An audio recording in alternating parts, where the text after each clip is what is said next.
Not at all. Not at all. Not at all. By the way, we have a poll up on this. When we get into the question, let's get into the question about winning titles. Exempting players from fan hate.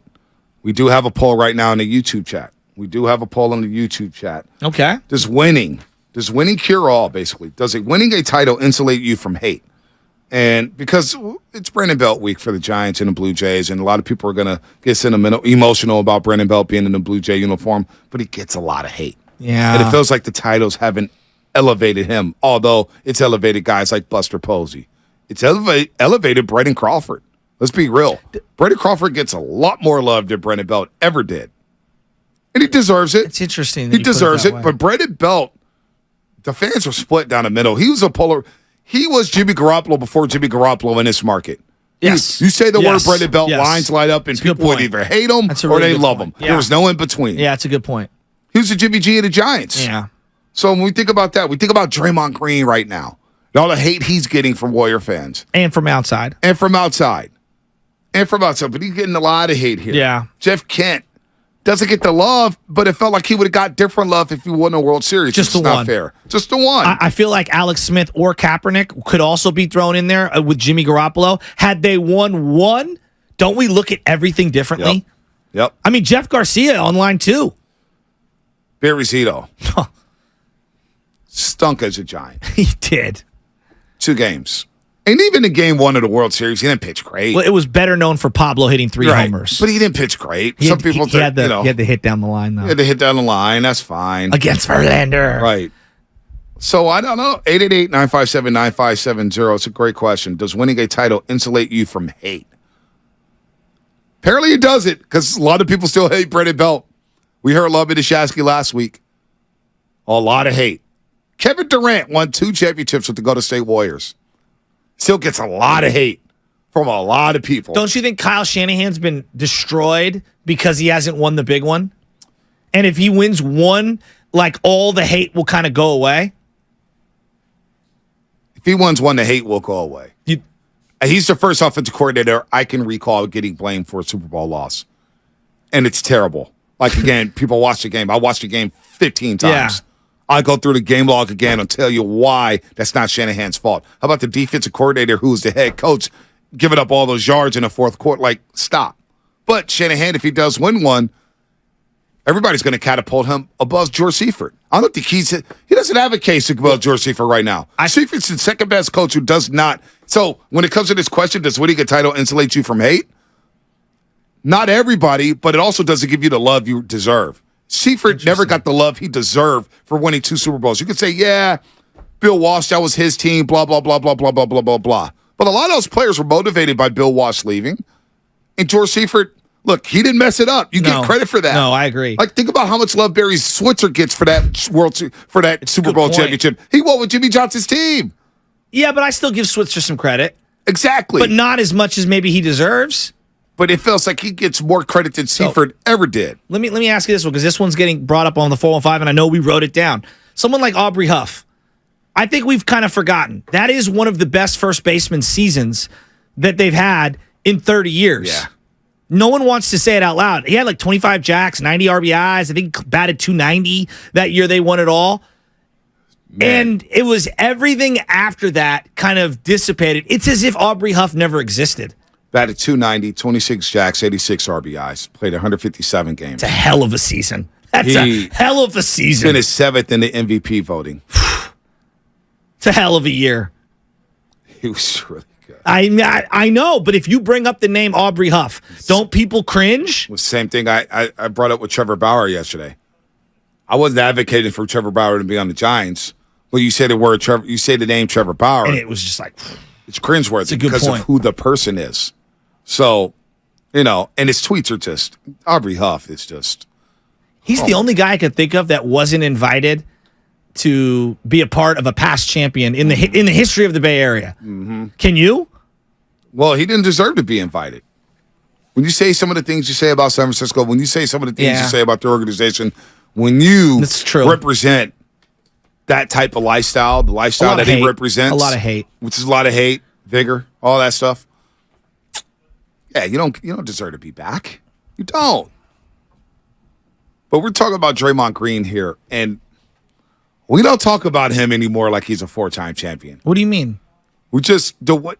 Whenever we have a dialogue with Draymond Green, it's about what he doesn't do. Well, I think a lot of people view him through the prism of 4-time champion. I think there's a lot. Yeah, I do. I wonder because I mean, when we're talking about him and I see the tweets and I see the text and I see the YouTube chat, it doesn't feel like that. Really? It's always about what he can't do. Playing 4-on-5, 3-on-5, and we talk about it ad nauseum too. But the guy is a 4-time champ and he helped shift the, I guess, the reputation of the Golden State Warriors from being this soft finesse, up and down basketball team to, you know what, we got some blue collar dudes too, and we're gonna get into you, and we're gonna talk that talk, and we're gonna talk trash, and we're gonna flex on you and all that stuff. And it's almost like that winning is all but dissipated. It's about what have you done for me lately. We're in such a what have you done for me lately society that we can't sit back and say, you know what, this guy did help flip the culture. It's interesting you use him as an example right now because I think there's some similarities between Pablo Sandoval and his leaving in free agency and Draymond Green. Pablo was a legend for the 3 home runs. You do 3 home runs in a World Series, it's Reggie Jackson and Babe Ruth and you. Off Verlander. The greatest pitcher of his era, right-handed. And Pujols did it too? I think he did it in the playoffs, not in the World Series. He did in 2011, the World Series. Did he do it in the World Series? Against Texas? Yeah, Pujols hit 3 home runs in that World Series in one game. Let's go which one. But so it was Reggie. Him. I didn't know. I thought Pujols did it in the NLCS. I'm pretty sure it's World Series. Wow. Oh, well, I stand down. Wow. Yeah. Wow. I just remember the David Freese home run.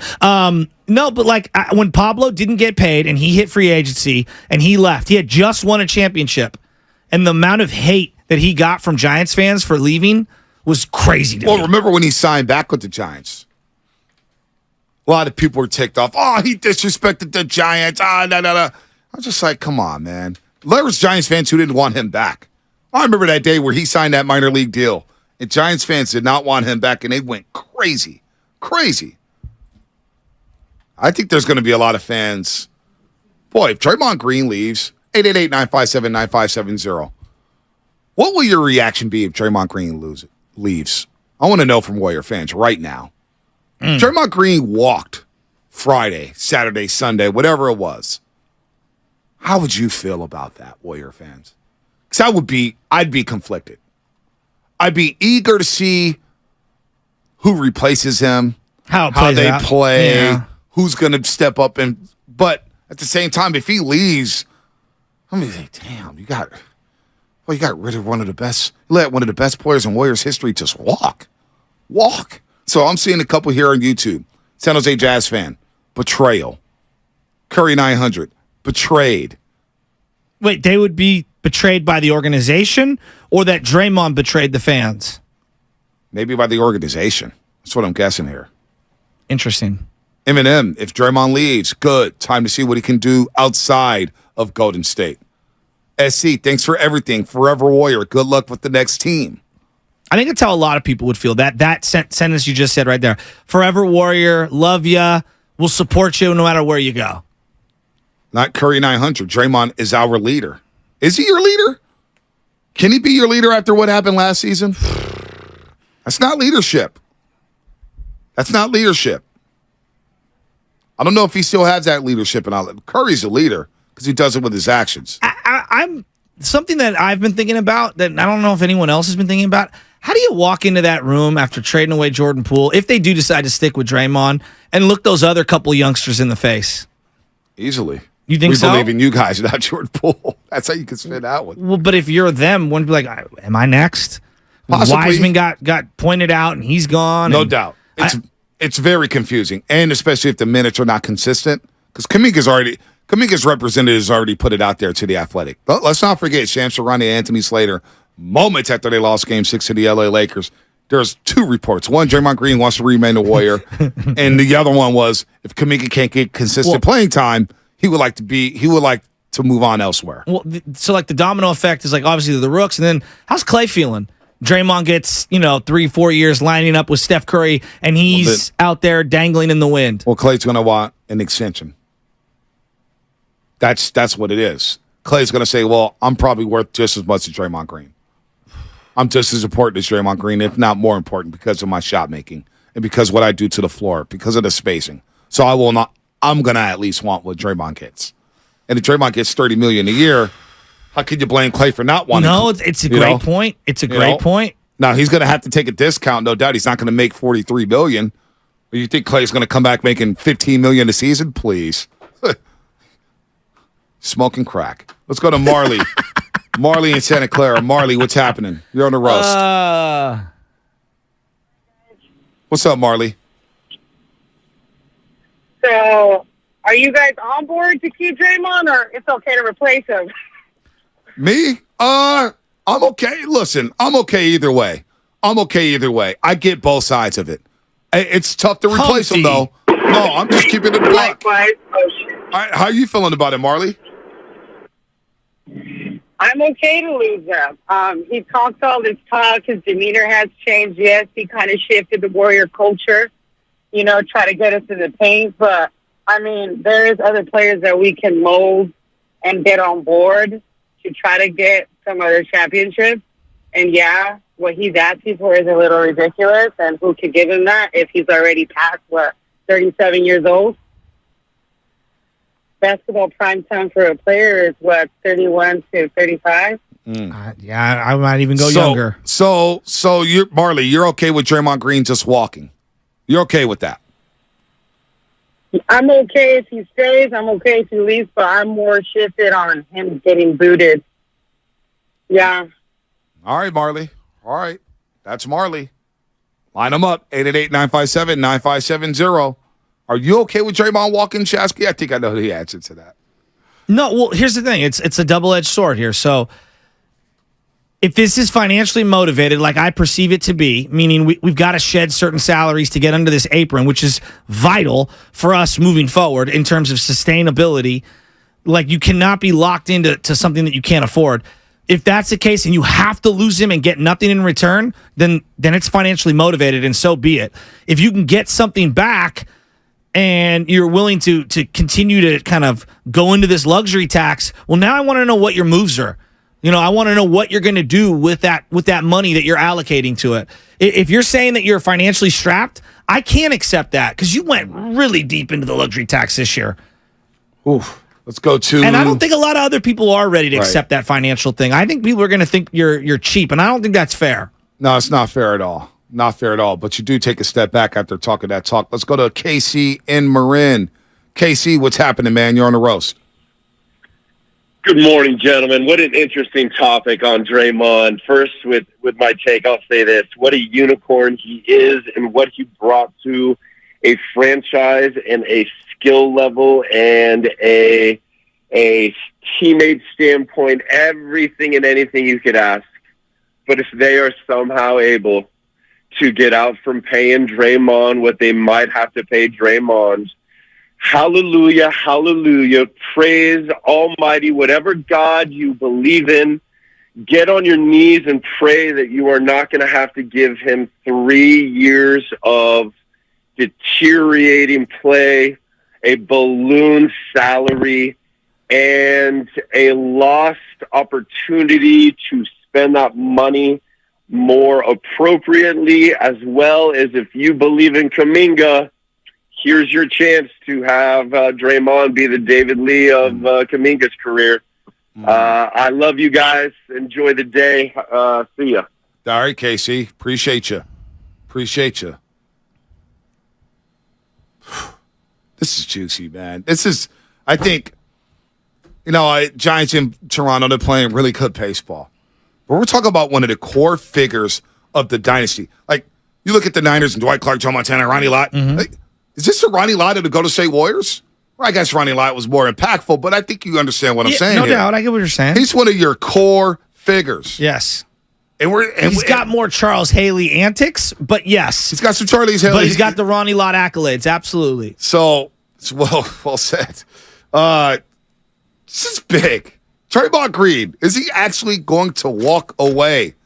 That's what Chris Haynes said about Draymond Green yesterday. This is what I will say. Although Draymond is expected to return to Golden State, I was told that Draymond and his agent, Rich Paul, are very open to meeting with other teams during the free agency period. And if that is the case, that could definitely throw a wrinkle in to the situation if Draymond Green were to leave Golden State. You ever heard the term "don't shop when you're hungry"? Because you make desperate decisions. Right. Yeah. Next or you thing go you to know, a restaurant and you look at the restaurant, you're starving. You're like, you know what? I'm going to order that. And then by the end of that, you're like, oh, I need a couple to-go boxes. yeah, a lot of to-go boxes. Who's more desperate in this scenario, Draymond or the Warriors? Well, when you've got generational wealth like Draymond Green, I think he's going to be fine. It feels like he's trying to drum up leverage. Well, wouldn't the Warriors Where be there is desperate? none. What? Because if Draymond leaves, you got two bigs, a rookie out of Indiana and Kevon Looney. That's what you're left with. You really view – I know Steve Kerr said Kuminga's a 4, but I look at him as kind of that hybrid He's a combo. 3-4. But I would also say to you that, like, I think Klay can play some of those 4 minutes. I think you can find a couple of bigs in the buyout veteran market. To me, there are more stiff bigs in the veteran min category than there are perimeter defenders or elite shooters. Like you can get Mason Plumlee. These are just names. A Kelly Olynyk. You could find one of those Kelly guys. Olynyk is somebody. He's on an expiring deal. He's somebody I wanted last year. Kelly Olynyk because he could. But we're talking about Draymond Green, a guy who is your quarterback. You're asking about bigs, and I'm saying if you were ranking right now, what do you think they're more of in the vet min category? Because if you're looking to replace, you're going to replace on the vet min for now. Don't you think you can offset the number 4, like the positional 4 value with Kuminga, Wiggins, and Klay playing at times that position? Boy, in the West. Oh, well, if you're going to play CP3 and Steph, think about at Phoenix. Times, Phoenix is probably going to roll out Ayton, KD, Bill, Booker. Yeah, KD's a 4. You want Klay guarding KD? I mean, you don't have any great options. Just think about how that Klay Thompson guarding Kevin Durant at the 4. I'd rather. I mean, that you're not going to do it the whole game. Oh my god. Oh my god. You're trying to maximize your roster. You're asking me, and I'm telling you. No, I know. I hear you. That just sounds. Think Klay just sounds like a big time issue. Well, he's not doing 40 minutes on. No, I know he's KD. not doing 40 minutes, but then you got the Lakers with LeBron and AD and Austin Reeves. And Reeves started to get to Klay in the last 3 games of that series. Yeah, so I don't want him on smaller guys. I want him on bigger guys. Gosh. So then, again, that's LeBron James and Anthony Davis. LeBron's a tough matchup for everyone. Oh, my God. I mean, that's how he's LeBron. Oh, my God. You know? Oh, my God. That sounds like a train wreck. I hear what you're saying. You're trying to find solutions. I'm not ripping you for that. But just think about that. Just think about that Klay card. But that's why. Then we go to the West. So then we go to Denver. I mean, and you got Aaron Gordon and Michael Porter. It's kind of pick your poison with Klay. You have him guard 2s, he's going to get beat up. You have him guard 4s, he's going to get beat up. Like unfortunately, that's the reality of where Klay's at. Oh my God. I mean, you have to embrace your reality, and that's their depressing. reality. That makes me want to throw up. Oh my God. Oh, so then we go to Minnesota, right? And we got Gobert, Naz Reid, and Karl-Anthony Towns. And we're saying, Klay, you're a 4. Go guard Naz Reid. Oh, my God. Well, he's not guarding Anthony Edwards. Oh, that's for damn sure. Whew. Oh, boy. That's tough. I'm not knocking you for it. I'm just putting up from a basketball sense. Just think about it. Klay Thompson guarding bigger. Oh, God. Well, let me ask you this. Okay. Oh, God. Does Klay excel guarding Devin Booker? He does a better job on Booker than he gets credit for. Nobody's going to guard Devin Booker. Devin Booker's cooking the whole league. But Klay Thompson is not as bad defensively as what people say. Are there more power forwards in the league that scare you offensively or shooting guards? There's a lot of power forwards. I'm just saying, you get teams. So there's a lot of great perimeter players offensively. But, boy, if you put Klay at the 4, say he adds a little muscle, now you're talking about teams getting easier buckets. And now you're talking about a defense that has to collapse on the 4s and the low post guys, and all of a sudden the 3s are wide open. And now if you have perimeter, you got Wiggins and Steph Curry who are going to struggle at times guarding perimeter players. But if you put Klay at the 4 and you got him on Naz Reid, you're going to have to send a double team on Naz Reid. Well, I think that's the problem with this team in general, is you have to send double teams all day because they don't have defense. This goes back to you need perimeter defense. You need post defense. Oof. And then you put Klay, and then let's say you got Klay on these 4s, right? This hypotheticals. I hear what you're saying. I'm not ripping you. Or Wiggins. Or Kuminga. But you got Clay out there. What does that do to his offense? I mean, I'm paying him max money. I mean, he's got to figure it out. Oh, God. I mean, it's 1 year left. I mean, he's in a contract year. Right.